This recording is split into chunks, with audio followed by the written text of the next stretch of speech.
किरदार निभाने की जो जो जो जो जो नसीब मेरा हुआ है, उसके लिए मैं सच में एने का और निखिल सर का बहुत बहुत शुक्रिया अदा करता हूँ। नमस्ते, मेरा नाम चिराग गोरा है और मैं गांधी जी का किरदार निभा रहा हूँ। और मैं ये कहना चाहूँगा, जी कहते हैं जिन्हें हम फादर ऑफ द नेशन के नाम से जाने जाते हैं, तो ऐसे व्यक्ति का किरदार निभाना मेरे लिए बहुत ही सौभाग्य की बात रही है। और जिन्होंने हमेशा लाइफ में सिंप्लिसिटी अपनाई है, जिन्होंने अपने आप के और अपनी फैमिली के भी आगे हमेशा देश को रखा है, एक ऐसे इंसान ने जिसने हमेशा देश को बांधे रखने की बात की, जो कभी विभाजन नहीं चाहते थे। और हमारी ये सीरीज़ फ्रीडम एट मिडनाइट जिस बुक पर आधारित है, फ्रीडम एट मिडनाइट पर, तो ये तब की कहानी है जब जो कि पार्टीशन के दरमियान क्या कुछ गुजरा, किस सिचुएशन में पार्टीशन हुआ, तो ये गांधी जी कभी नहीं चाहते थे और क्या कुछ उन पर गुजरी है बात, ये निभाने की कोशिश की है। और बस यही है कि इट वाज, यानी कहते हैं ना कि एक कैथारसिस, एक इमोशनल ट्रॉमा उनके लिए था। तो ये आप सीरीज़ देखेंगे तब जानेंगे। और उनके व्यक्तित्व का वो कितने महान थे, वो उन्होंने वो सेल्फलेसनेस जो कहते हैं, वो बात भी आप जानेंगे। सो जितने डेडिकेशन के साथ और जितनी इन्वॉल्वमेंट के साथ सीरीज़ के सारे डिपार्टमेंट ने अपना बेस्ट दिया हुआ है शो को, तो आई एम श्योर कि जब आप सीरीज़ देखेंगे तो आप भी उतना ही एंजॉय करेंगे। फ्रीडम एट मिडनाइट की कहानी कहीं ना कहीं स्वतंत्रता और विभाजन से रिलेट करती है, लेकिन जब आपने अपने अपने किरदारों को आप जब निभा रहे थे तो किस तरह का बन चुकी है, गांधी जी पे गांधी बन चुकी है, और श्याम बेनेगल जी की एक सीरियल भी थी जी। तो इस सिलसिले में आपको एज एन एक्टर अपना किरदार निभाने में कितना चैलेंज कर रहा है? मैंने किसी का कुछ नहीं देखा, क्योंकि मैं देखना ही नहीं चाहता। मेरे लिए मेरे डायरेक्टर का विजन इम्पोर्टेंट था, उनका पर्सपेक्टिव इम्पोर्टेंट था। क्योंकि अगर मैं और जितने लोगों ने भी सरदार साहब का रोल किया, वो सारे महान कलाकार हैं, और अगर मैं देखूं उनको और उनका कुछ अंश मुझ में रह जाए, तो वो एज एन एक्टर मेरे लिए घातक होता। और वो ज़रूरी नहीं है कि उनका जो पर्सपेक्टिव था वो हमारे डायरेक्टर साहब निखिल सर के पर्सपेक्टिव से मैच खाता हो। तो मुझे उसी धुरी पे काम करना था जिस पे हमारे सर करवाना चाहते हैं। उनकी जो ब्रीफिंग थी वो मेरे लिए बाइबल थी, उनकी जो ब्रीफिंग थी, उनकी जो स्क्रिप्ट थी, वो मेरे लिए अंतिम सत्य था।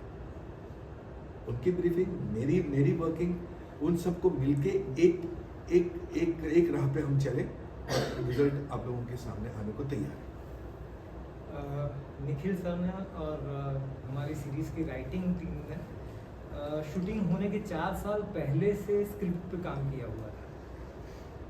तो शूटिंग शुरू हुई उससे पहले हमें फुल सीजन की बाउंड स्क्रिप्ट हाथ में दे दी गई थी। तो कैरेक्टर स्केच जो है वो एकदम से क्लियर था। अब आज की तारीख में यूट्यूब पर अब अगर आप देखेंगे तो गांधी जी की रियल फुटेज, उनकी जो स्पीच है उसकी रियल रेफरेंसेस आपको सुनने मिल सकते हैं, रियल गांधी जी आपको देखने मिल सकते हैं। तो मुझे किसी और के परफॉर्मेंस का रेफरेंस लेने की कोई ज़रूरत नहीं थी। निखिल सर की रिक्वायरमेंट गांधी जी को लेकर बहुत ही क्लियर थी। तो इसके चलते मैंने रियल फुटेज देखी, रियल स्पीच सुनी और जितना हो सके उतना उसे अपने आप में उतारने की कोशिश की। तो सर मेरा सवाल आप तीनों से ये है कि आपने अपने एक्टिंग करियर में कैरेक्टर्स तो बहुत प्ले किए हैं, लेकिन जब कोई ऐसा कैरेक्टर आपको मिलता है जो रियल लाइफ पे बेस्ड हो, एंड वो कैरेक्टर एक बहुत ही सेंसिटिव टॉपिक है ये, तो कहीं ना कहीं एक प्रेशर भी होता है आपके ऊपर वो कैरेक्टर को जस्टिस देना। तो कहीं ना कहीं क्या आपके मन में ऐसा था कि जब हम ये कैरेक्टर प्ले करेंगे, जब व्यूअर्स इसको देखेंगे, अगर उन्हें पसंद आए या ना आए, तो कहीं ना कहीं कुछ बैकलैश भी हो सकता है, क्योंकि जो कैरेक्टर्स आप प्ले कर रहे हो उनके आज भी मिलियंस ऑफ फॉलोअर्स हैं उनकी आइडियोलॉजी के। तो कहीं ना कहीं ये डर है आप में कि यार अगर हमने ये सही प्ले किया या नहीं किया तो कुछ बैकलैश भी फेस करना पड़ सकता है। बिल्कुल बिल्कुल You know, बिल्कुल। मेरी लाइफ का तो सॉरी हाँ, नहीं अभी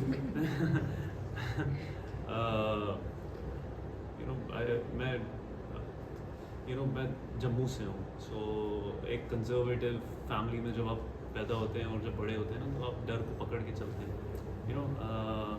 एंड सबसे खूबसूरत बात ये इस काम की और ऐसे कैरेक्टर जब आपको मिलते हैं कि वो आपके अंदर की प्रॉब्लम्स भी सॉल्व कर देते हैं, जब आप उनको ढूंढने निकलते हो तो जैसे जवाहरलाल नेहरू कहते थे कि डर के बारे में वो हर अपनी स्पीच में कहते थे, हर इंटरव्यू में लोगों को लिटरली चिल्ला के बोलते थे कि fear is your worst enemy, डर से दोस्ती मत करो, क्योंकि वो आपको लिमिट करता है।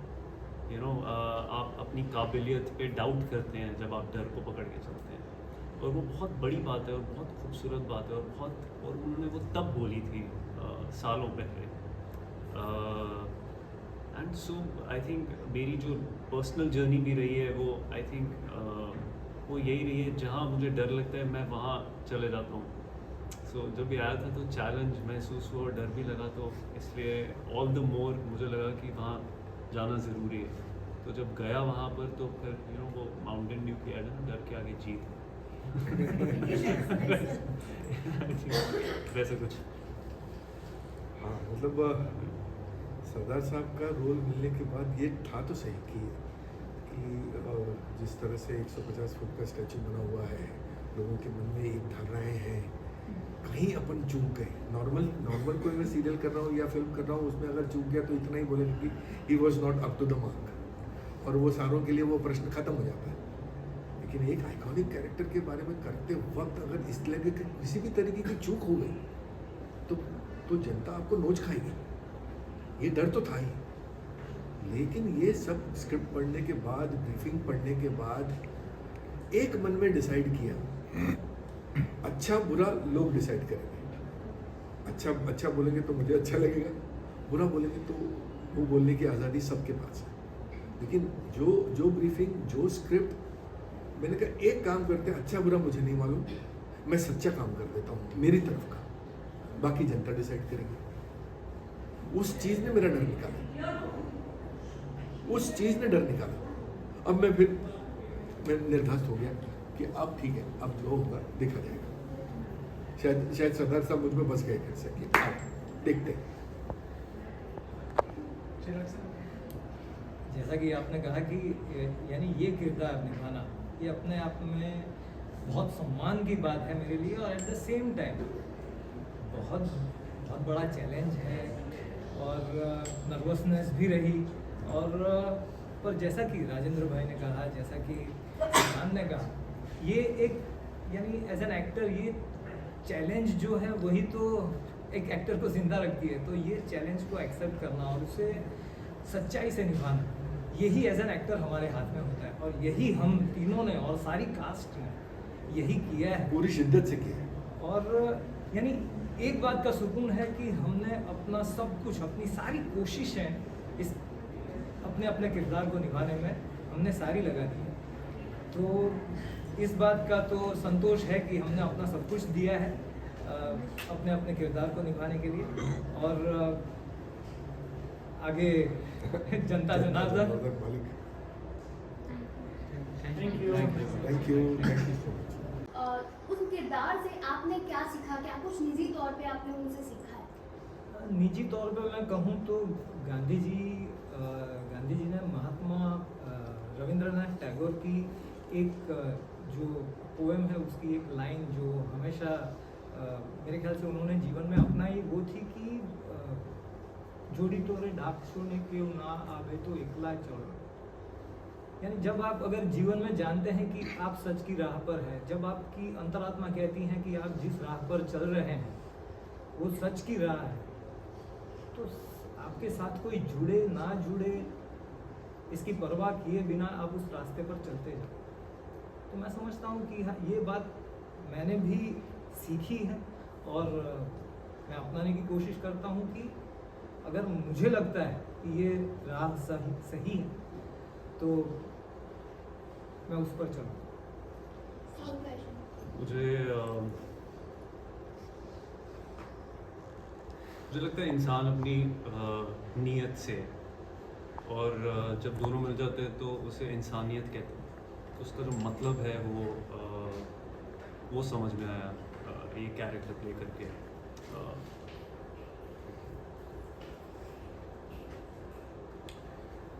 जहाँ तक मेरा ताल्लुक है, सबसे बड़ी बात सरदार साहब की ये थी कि नॉर्मल परिस्थितियों में तो कोई भी संभाल लेता है अपने आप को, लेकिन विपरीत परिस्थितियों में भी अपने आप को संभाले रखना और देश हित को सबसे ऊपर रखना,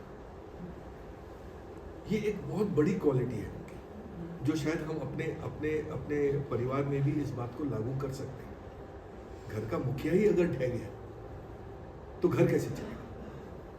उसी तरह अगर ये एक ऐसी बुद्धि वाला, चाणक्य बुद्धि वाला आदमी किस तरह से अपने विपरीत परिस्थितियों में भी अपने आप को जमीन से जुड़ा हुआ रखता है और एक ऐसा निर्णय लेने की ताकत रखता है जो आगे जाके भविष्य में देश के हित के लिए साबित होगा, ये एक बहुत बड़ी बात है। रादर मैं तो बोलूँगा कि हम सब की बात है ये कि घर के कर्ता पुरुष का तटस्थ रहना सबसे इम्पोर्टेंट है, अदरवाइज घर ढह जाएगा। वो उन्होंने नहीं किया। सर मेरा सवाल आप तीनों से है, जैसे कि हम ज़्यादा तो कहानी नहीं जानते, बट इतना जानते हैं कि फ्रीडम एट मिडनाइट एक बुक से कहानी ली गई है, राइट? जो उसमें कुछ डार्क भी लिखा गया है, जैसे कि अगर हम बात करें नेहरू सर का, बात करें गांधी जी का, बात करें वल्लभ भाई पटेल का, तो जब एक चुनाव हुआ था कि कांग्रेस का कौन विपक्ष बनेगा, ताकि जब अंग्रेज छोड़ के जा रहे थे तो एक पर्टिकुलर था कि इसे अब कौन रन करेगा।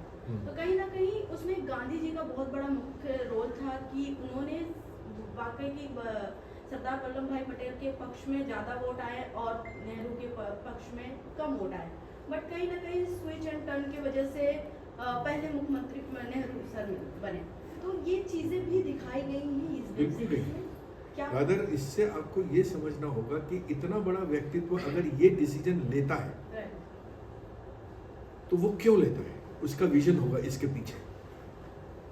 उस वक्त सामने वाले, अगर आप कोई बाप अपने बेटे को मना करता है रुक जा, तो बेटे को उस वक्त बुरा लगता है, लगता है, बिल्कुल लगता है, लेकिन उसके पीछे का मकसद आपको कुछ दिन के बाद पता चलता है कि मेरे पिताजी ने मुझे क्यों रोका। उनकी सोच जो थी वो इन सब से एक्चुअली परे थी। ये हमें मुझे भी ऐसा लगता था, जैसे आप बात कर रही हैं, काफ़ी लोगों को ऐसा लगता है कि अगर वोट अगर उन्हें मिले तो उन्हें क्यों फायदे से बच जाना चाहिए। पर ये तीन जब जुड़े थे, गांधी जी जब साउथ अफ्रीका से आए थे, तो इनकी कहानी की शुरुआत की जो एक शुरुआत की जो जिन्होंने इन तीनों को थाम के रखा था, जो आगे साथ बढ़े हैं ये आगे लोग, वो जो कोर लेवल था वो बहुत प्योर था कि देश को आज़ाद कराना है। मुद्दा क्या है? देश को आज़ाद कराना है। अब इस पॉइंट पे आए कि देश को आगे कैसे लेकर जाना है, किस दिशा में लेकर जाना है।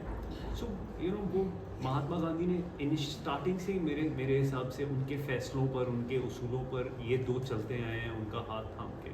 एंड इनका रिलेशनशिप एक टाइटल की प्रधानमंत्री का टाइटल तुम ले लो क्योंकि तुम फोर फ्रंट में रहो, तुम आप, पर उनका जो साथ था, उनका जो सफ़र था, वो आप देखेंगी तो आपको समझ में आएगा कि वो सारे फैसले एक साथ ही लेते थे और उसकी वजह थी हर चीज़ की।